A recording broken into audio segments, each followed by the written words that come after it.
Et me revoilà, ça fait très longtemps en fait que je veux vous faire cette vidéo, que je veux vous parler de ce dont je n'ai pas parlé. Rien que de savoir que je suis là et que je vais enfin pouvoir parler de tout ça, je suis extrêmement émue. Ça a été très difficile de garder ces choses-là pour moi, d'avoir le sentiment que je ne pouvais pas en parler parce que à quel moment quand vous êtes victime de quelque chose, en fait, vous devez le garder pour vous. Donc ça fait plus d'1 an maintenant que je porte ça en moi, avec mes proches, mon entourage, mes avocats, et que je n'en dis pas un mot, pas un seul mot sur les réseaux. Je n'ai pas honte, ce n'est pas moi qui devrais avoir honte de ce que je vais vous raconter. Je n'ai rien à cacher, certainement pas ça. La honte, elle revient à toutes les personnes qui m'ont fait du mal, à toutes les personnes qui, vous allez le voir, ont commis à mon égard l'irréparable. Je suis fière et heureuse d'être là aujourd'hui pour vous parler de ça, même si j'aurais aimé ne jamais avoir à raconter des horreurs pareilles. On arrive bientôt en 2023 et cette nouvelle année, je la veux plus légère. Pour moi et pour les gens que j'aime. Je crois qu'en parler me libérerait d'un poids, de choses trop lourdes qui reposent sur mes épaules alors que ça n'aurait jamais dû être le cas. Je sais que vous comprenez rien à ce que je raconte là maintenant de suite, mais je suis certaine que dans quelques minutes vous y verrez beaucoup plus clair. Je sais pas trop par où commencer, ni comment en fait aborder ce sujet-là, mais je connais votre bienveillance et j'ose croire que jusqu'au bout je pourrais compter sur vous. Maybe we'll be okay. 1, 2, 3, top là! Know that you're coming Yeah. back home. Know that you're coming back home. Know that you're coming back home in the morning. I know that you're coming back home. J'ai eu des épreuves dans ma vie, j'en ai eu beaucoup, vous le savez aujourd'hui. Mais le décès de Karl a été non pas l'épreuve de trop, mais l'épreuve qui est au-dessus de tout et au-dessus de mes mots même. Quand Karl est décédé, j'ai vécu des déceptions. Le mot déception est trop faible en fait par rapport à ce que j'ai enduré, à ce que j'ai entendu, à ce que j'ai vu. Je savais même pas que c'était possible. Vous savez, ce dont je vais vous parler a déjà plus d'1 an, bientôt 1 an et demi même. Et quand bien même du temps est passé depuis, je suis brisée en fait, ça m'a littéralement anéantie. On dit que c'est dans l'épreuve qu'on se rend compte de qui est vraiment là pour nous, de qui nous aime sincèrement, de qui est honnête et droit et tout simplement qui est une bonne personne en fait. J'ai pu réaliser à mes dépens à quel point j'avais dans mon entourage par le passé des gens malveillants, pas sincères et même méchants, très méchants. Quand mon petit frère Karl est mort, je pense sincèrement qu'une partie de moi est partie avec lui. Je ne serai jamais celle que j'étais avant son décès. Je retrouverai pas ce peu de légèreté que j'avais, mais je peux aller de l'avant. Je crois sincèrement que je peux surmonter sa mort. Je serai pas indemne. Il me manquera toujours. Et le simple fait de penser que les enfants grandissent, les adultes vieillissent, et lui ne vivra jamais cela, ne sera jamais papa, me tue. Chaque jour, un peu plus fort. Mais en même temps, il y a la vie, il y a tout ce que je côtoie depuis plusieurs mois maintenant, qui me donne l'envie et la force de croire que ça va aller. Et un jour, je côtoierai, même je verrai cette lumière au bout du tunnel dont je parle tant. Pour autant, dans cette vidéo, je vais vous parler du chaos qui s'est emparé de ma vie dans les jours qui ont suivi le décès de mon petit frère Karl. Je n'étais pas prête à ça. Qui peut imaginer des choses pareilles? Je savais que ce serait dur pour moi de vous parler de tout ça, même si j'en ai envie, j'en ai besoin également. Donc j'ai repris les conclusions de mon avocate qui sont bien entendu confidentielles, mais me serviront de base en fait pour vous expliquer un petit peu bien ce qui est arrivé et ce dont je n'ai jamais parlé. Je tiens à dire que même si le sujet est profondément triste, pour moi c'est une victoire d'être derrière cet écran, à trouver la force et à avoir les mots pour vous raconter l'indicible, l'insoutenable. Je suis fière d'être debout. Et quand je parle à mes proches, quand je parle aux professionnels qui m'entourent et qui me soutiennent, eh bien, je leur dis, vous savez, je pense que 9 personnes sur 10 à ma place ne seraient pas vivantes aujourd'hui. Et là, on me répond bien souvent, tu es très humble. Et honnêtement, je pense être quelqu'un qui a beaucoup d'humilité, mais j'ose l'affirmer, c'est un miracle que je sois là. Parce que je sais pas comment on fait en fait pour encaisser une horreur pareille. Mais ce que je sais, c'est que je l'ai fait. Et rien que ça mérite qu'aujourd'hui, je n'ai plus peur de parler. Et même si mes mots seront un peu couverts de par les responsabilités qui m'incombent et le fait aussi de me préserver, de préserver ma fille, je suis certaine que vous allez très vite comprendre à quel point rien ne m'a été épargné. Absolument rien. Avant de vous citer quelques passages de ces papiers, je voudrais dans un premier temps vous resituer le contexte. Quand mon petit frère Karl meurt, je peux pas retourner là où on vit. On vit dans la maison de notre maman, une maman qui nous a laissé énormément de dettes. Donc non, on s'est pas enrichi au travers de son décès, mais moi je me suis retrouvée très embêtée parce que j'ai pris la garde de Karl, mais je louais une maison avec uniquement 2 chambres et pour avoir sa garde, il me fallait une 3e chambre. En parallèle, je devais aussi assumer les factures de chez ma mère, ses assurances, tout ça, enfin c'était énormément coûteux et je me retrouvais seule avec 2 enfants. Donc on a emménagé chez notre maman tout simplement le temps de régler sa succession. Or ça a été un périple qui n'est toujours pas résolu à vrai dire, parce qu'on s'est confronté à notre père qui est finalement la personne qui s'enrichit. Enfin c'est C'est impressionnant, voilà. Il fera fortune sur la mort de ma mère et de mes frères puisqu'il hérite de mes 2 petits frères et qu'à l'époque, même s'il héritait pas de notre maman puisqu'il était divorcé, il était créancier. Ma mère lui devait beaucoup d'argent. Donc je me retrouve chez notre maman avec ma fille et mon petit frère. Et quand mon petit frère meurt, donc sur place, et que je le retrouve dans le hall d'entrée de cette maison, vous imaginez bien que je peux pas y remettre un pied. Donc je me retrouve à la rue avec ma fille et en fait je prends des décisions très rapides parce que je vais pas si mal, c'est horrible ce que je vais vous dire mais je vais pas si mal. Je reste une maman, j'ai une petite fille de 6 ans qui a besoin de moi et ça je le sais. Je suis très lucide dans ce que je vis à chaque seconde et même dans les heures qui suivent l'horreur. Mais je prends une mauvaise décision, à savoir qu'en fait je vais chez des parents d'un pseudo-ami d'enfance de mon frère, des gens que je connais mais avec qui j'ai plus ou moins des différends. Il y a 2-3 choses qui me gênent avec ces personnes-là. Je trouve que la femme en question, elle fait un transfert. Enfin, je trouvais à l'époque qu'elle faisait un transfert sur mon petit frère Karl et je la trouvais pas toujours super lucide dans ses propos, mais bon, c'était des gens gentils et que vous savez, quand vous avez pas de famille,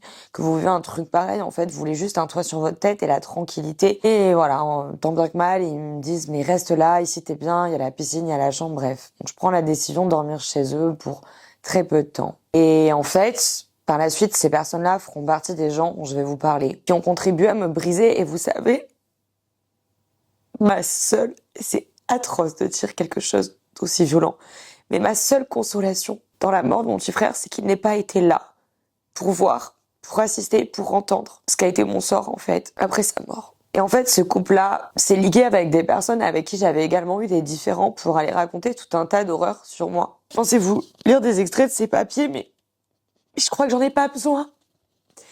Parce qu'on n'oublie pas.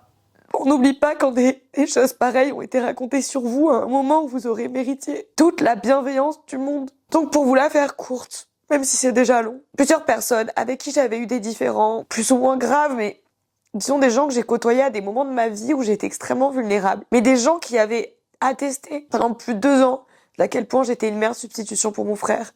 Quelqu'un d'extraordinaire, aimante, bienveillante, dévouée. Une femme grâce à laquelle mon petit frère allait mieux, à laquelle il avait toujours été attaché et en laquelle notre maman avait confiance. Et je vous épargne le reste des violons, mais ils ont écrit des dizaines de pages bienveillantes à mon égard, pour me soutenir dans le quotidien avec Karl, pour que je puisse conserver sa garde. Et ce sont des personnes qui, au fil du temps, m'ont déçu, sans rentrer dans les détails de qui est qui, parce qu'on me reprochera de les avoir cités, visés, et c'est pas tant le but. Cette vidéo, elle n'est pas faite pour faire le procès de personnes sur lesquelles, à mon sens, il n'y a pas de débat. En tout cas, il n'y en a plus me concernant. Mais pour me délester d'un poids et d'un silence qui a été une énième souffrance face à leur dire. Parce que si pendant plus de 2 ans, et plus encore, ils m'ont encensé, limite vénéré, à les entendre, j'étais extraordinaire, et peut-être que je l'étais. J'ai pas de honte à le dire aujourd'hui. Je crois qu'avec du recul, je me dis c'est fou.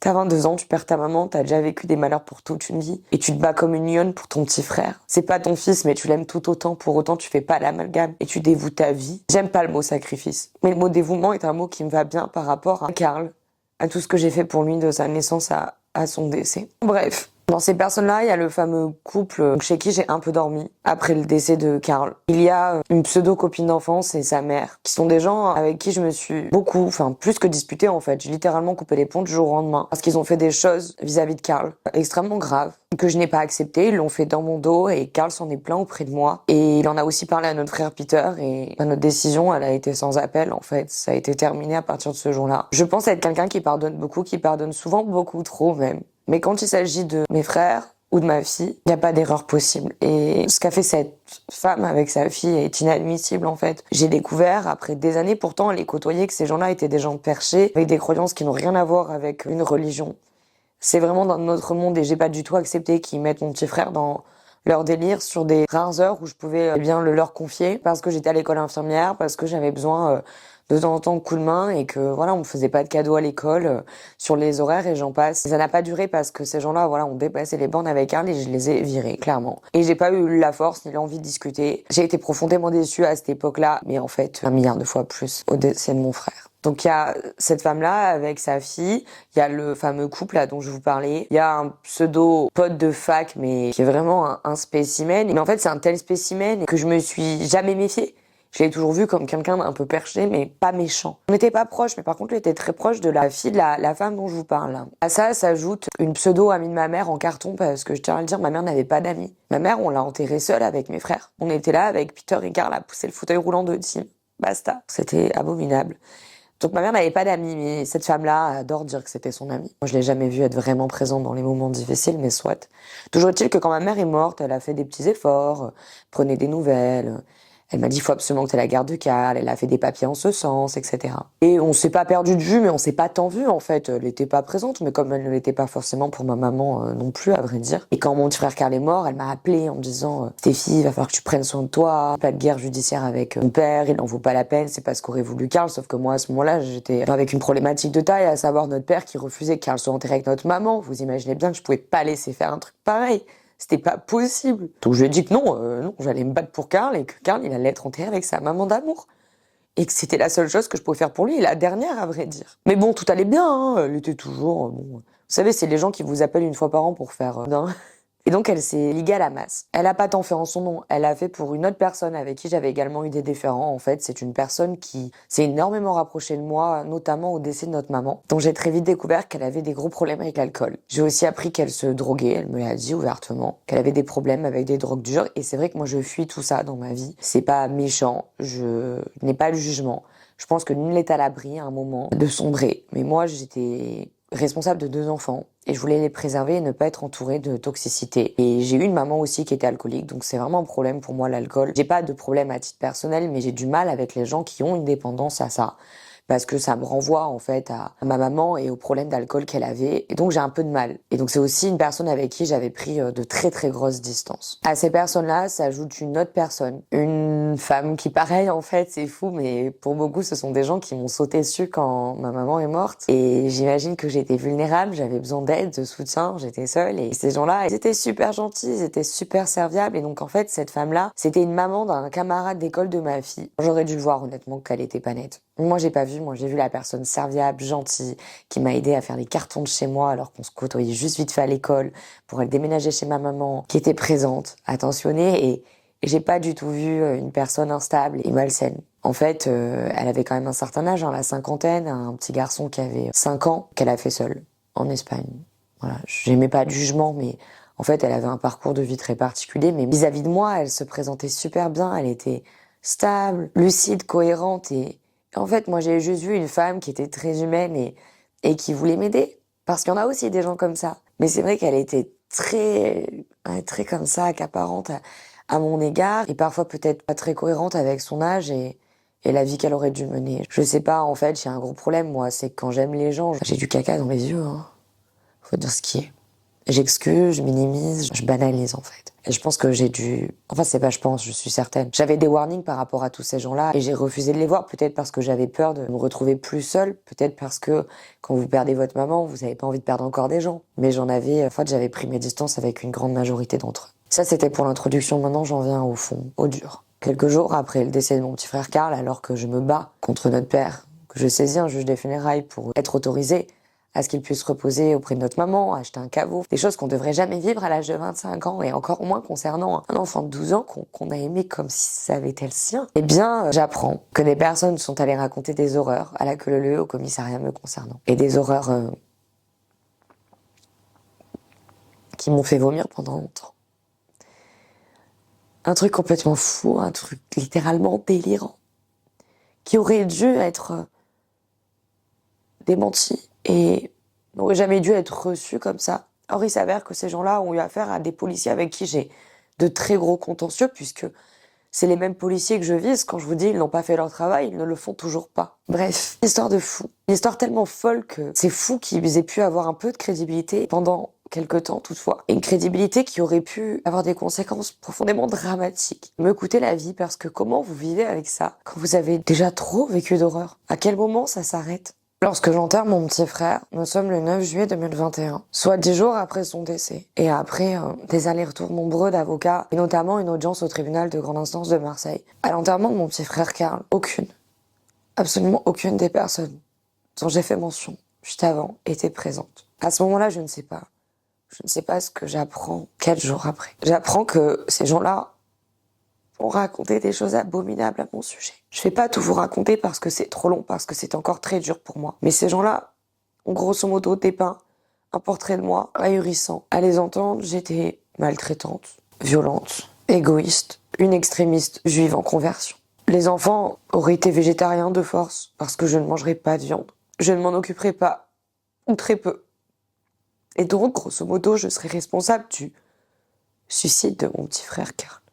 Vous savez, ce qui est terrible, c'est pas tant que des personnes que vous avez côtoyées vous déçoivent, parce que comme je vous l'ai dit, j'avais des contentieux avec ces gens-là. Ce qui est terrible, c'est que quand vous perdez un proche d'un suicide, et encore plus quand c'est un enfant et que vous en aviez la responsabilité et que vous n'avez pas vu, je l'ai pas vu venir. Je pensais comme beaucoup que mon petit frère Karl allait mieux, même si je savais, j'étais la première à dire qu'il allait mal et qu'il avait besoin qu'on l'entende et qu'on poursuive notre père, qu'on entende sa plainte, qu'on l'instruise tout simplement et qu'on le protège enfin, concrètement, entièrement, de celui dont il dit que le simple fait de penser à lui évoque la mort. Pour vous dire jusqu'où les déclarations de ces personnes-là sont allées. En fait, quelques mois avant son décès, Karl a été opéré d'un phimosis. Je vous laisse vous renseigner sur Google de ce que c'est, mais c'est un problème assez courant chez les petits garçons. Or, eh bien, chez Karl, il n'avait pas été pris en charge à temps. Je me suis heurtée à notre père, notamment pendant 2 ans, pour obtenir qu'il puisse enfin être opéré parce que c'était extrêmement problématique dans son quotidien, dans son intimité et très très douloureux. J'avais fini par obtenir gain de cause et Karl avait été opéré peu de temps avant son décès. Ces personnes-là, elles ont été jusqu'à dire que la circoncision chirurgicale de mon petit frère Karl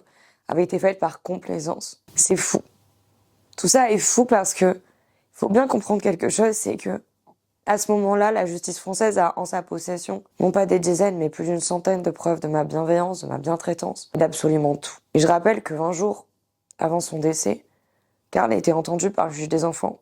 Et il a eu l'occasion de redire à quel point il était bien avec moi et à quel point il voulait que ça s'arrête, qu'il voulait pouvoir se projeter, qu'il voulait de la stabilité.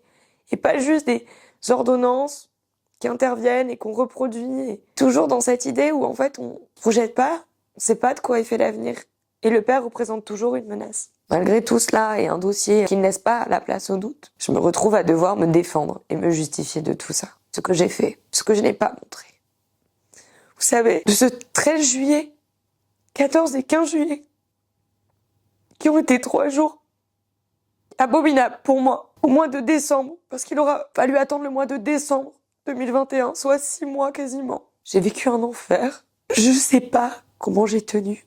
Je pense que c'est parce que j'aime profondément mon enfant et que je savais au fond de moi-même à quel point tout ça n'était pas juste. Mais je vous assure que quand vous vivez une injustice pareille, quand vous devez vous défendre d'horreurs, d'accusations accablantes, abominables, monstrueuses, c'est compliqué de trouver la force de se battre encore une fois.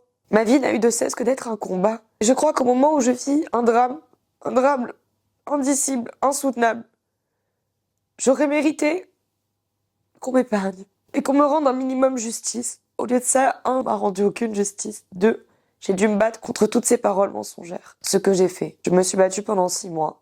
J'ai démonté chaque accusation. J'ai fourni des dizaines et des dizaines de preuves. J'ai prouvé que toutes ces personnes-là étaient en lien. C'était accordé sur leur version, concerté, rencontré. J'ai notamment prouvé qu'une personne dont je ne fais pas mention avait été en lien avec notre père, mon père. Mais il a fallu du temps. Il a fallu 6 mois à la justice pour noter noir sur blanc que non. Mais ça ne me suffit pas. Vous savez, ce dont je vous parle a donc 1 an.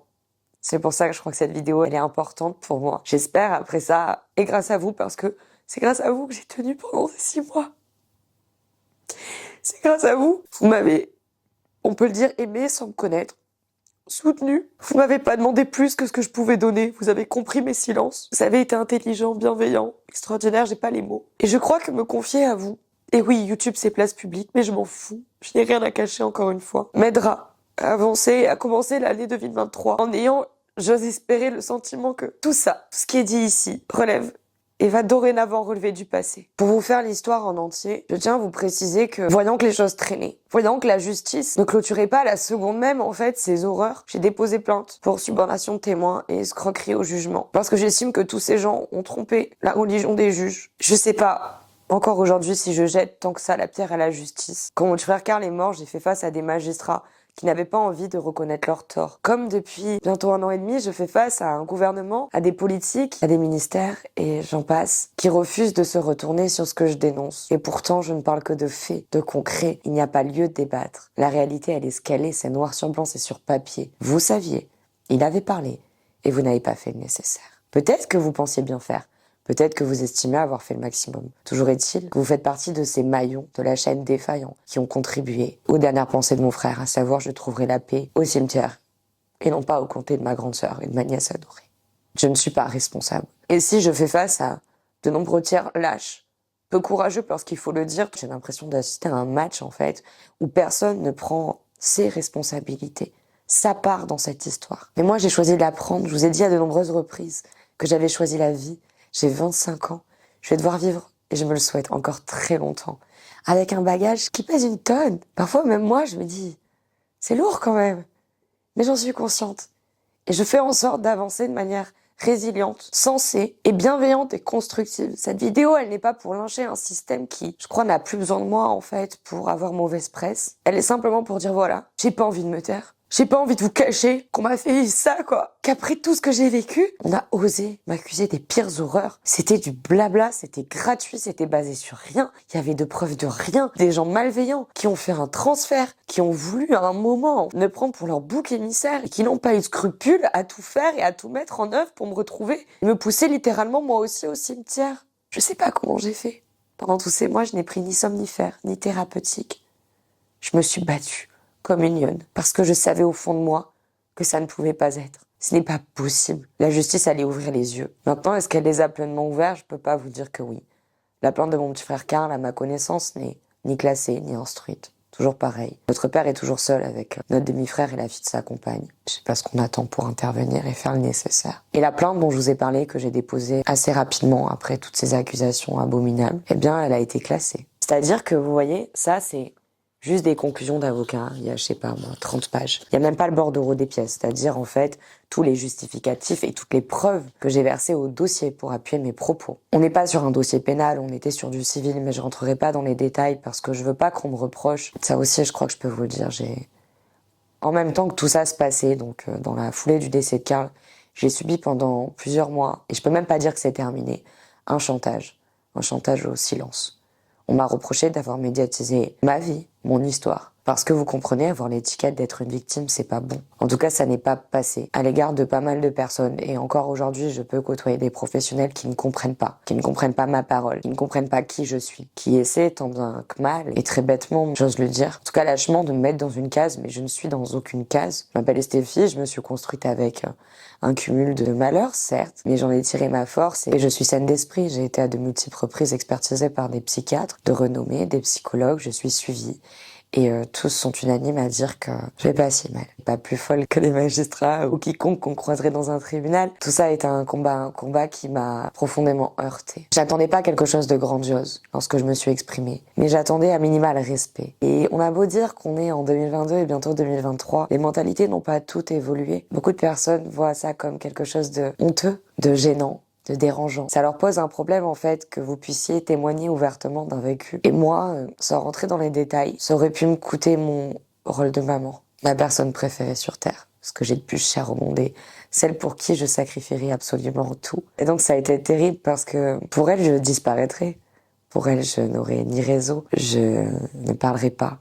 Je serais un robot, je ferais ce qu'on me dit, mais jusqu'où tout ça va? À quel moment, en fait, je suis un individu, une personne qui a le droit de parler, de s'exprimer? Je suis pas en train de vous dire qu'ils sont tous mauvais, mais de faire état de défaillance, d'incohérence et des preuves qui existent. C'est la vraie vie ce que je vous raconte, ça s'est réellement passé. Et même si j'ai fourni un dossier comme ça, eh bien, ils ont décidé quand même de classer ma plainte. Pour ce que je vous disais, à savoir escroquerie au jugement et subornation de témoins.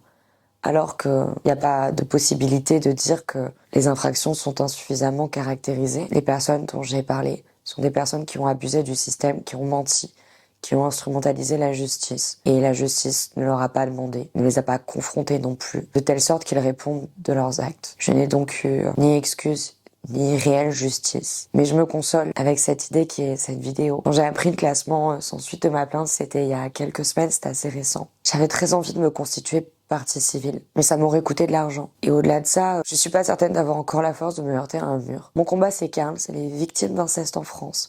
C'est les violences intrafamiliales. C'est les tabous.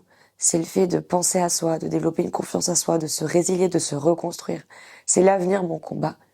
C'est faire mieux que ce qui a été fait hier. Et cette guignole ne mérite pas que je m'épuise encore dans une procédure. Et je crois que la vraie justice, c'est ce qui se passe depuis que j'ai pris la parole. Vous me donnez chaque jour raison de m'exprimer. Chaque jour raison de me lever le matin, de prendre mon petit-déj, de me battre. Je vois le sourire de ma fille chaque jour.